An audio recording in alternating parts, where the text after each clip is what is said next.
Now, one question I can imagine coming up concerning that last video about the healthcare records, you can say, well, since she works in this hospital, doesn't she have access to your healthcare records anyways?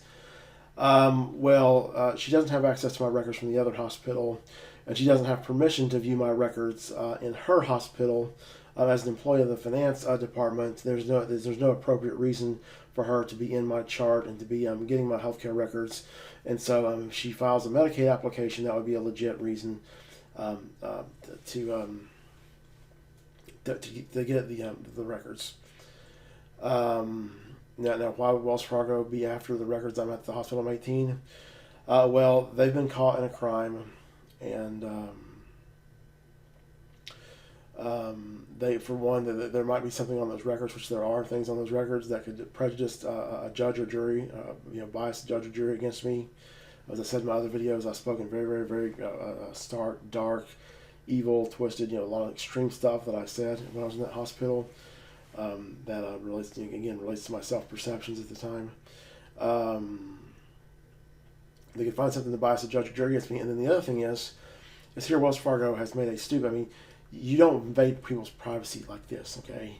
And then they kidnap me. They look so foolish and so silly and so overtly criminal that one way to defend against this psychologically is to double down in the same direction. So they can make more vulgar intrusions and go off my healthcare records and make some justification. Well, we had to look into this guy's past. That we had to see what is about him because we saw this sign and that sign and this sign and that sign, and so they can wrap this whole narrative around their actions that's consistent. That hey, we looked into this guy's past because we had a legitimate reason to do so, and we didn't find anything. So we got his healthcare records from his hospital. It was at when he's 18. And then if there's something on those hospital records that looks bad, then this can be a justification for them. That again, they can wrap this whole narrative around this that has them coming out kind of smelling like a rose, appearing to be competent, and and things like that.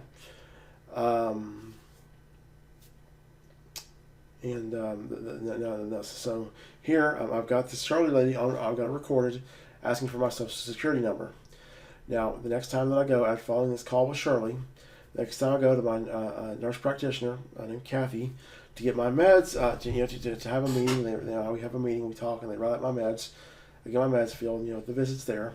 When I go to this visit, I'm telling her about the suspect behavior from the finance department. Now, Kathy, she thinks I'm overanalyzing the situation. She thinks I'm looking into it too much.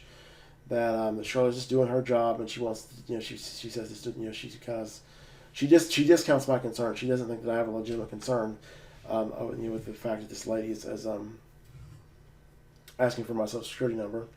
But then in the appointment that follows that one, so in the next appointment, the next following appointments, the next subsequent appointments, I tell her about how Shirley claims that this number was supposed to be entered as my alternate contact number, and I've never seen my alternate contact number in Kathy's systems.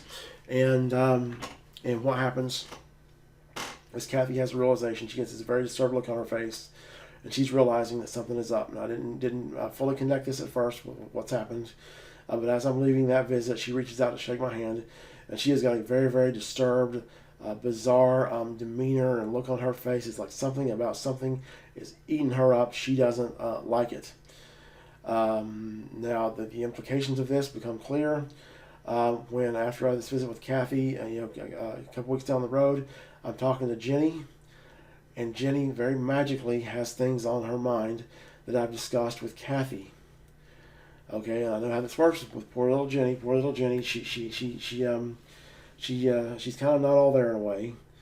And one of the things that she does, she has what I call plagiarized private thoughts, where she hears something from somebody else, and then she tells it to you as if it's her own intuition, her own speculations, and things like this. And so when Jenny has this on her mind that I've talked with to Kathy, I know immediately that Jenny's got my personal medical information.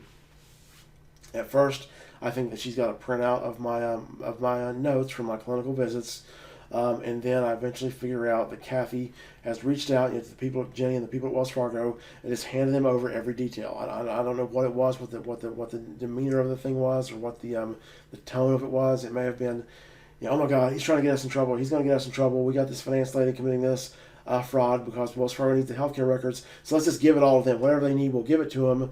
or it might have just been, they've got to handle the situation somehow, and they compare notes, and then they compare notes in a manner as if I have no privacy whatsoever to the painful details of my life that I can find in my doctor that they go and hand over to the world on a silver platter. Now, at this point, my PTSD has been fluctuating. The symptoms go up and down, and this triggers an upswing in my symptoms. My hospital, instead of helping me, they've jumped in the dog pile completely. They were already involved in this crime where I was kidnapped and sent to their inpatient units because the guy at the door, he knows the meaning of this when they say, that it'll be made. We'll make them both the same. That way we can say they put the wrong time. He knows the meaning of that. When the officer says it, that means that he was privy to this. He was part of this scam. He knows the illegal way that this petition was processed. And now I report more crime to my hospital, and my hospital responds with committing more crimes against me. Now this is particularly disturbing because my hospital, through the civil commitment process, I'm basically a prisoner at will of this hospital at all times. That anytime they want, they can go and fill out a clinician initiated petition to have me involuntarily hospitalized, and these magistrates will never, ever, ever question what a doctor says over the words of a mentally ill man.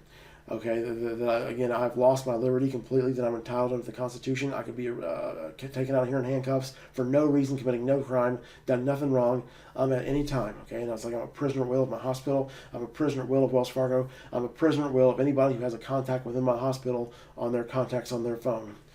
Okay, and this causes me horrific, terrible, terrible, terrible traumatic stress.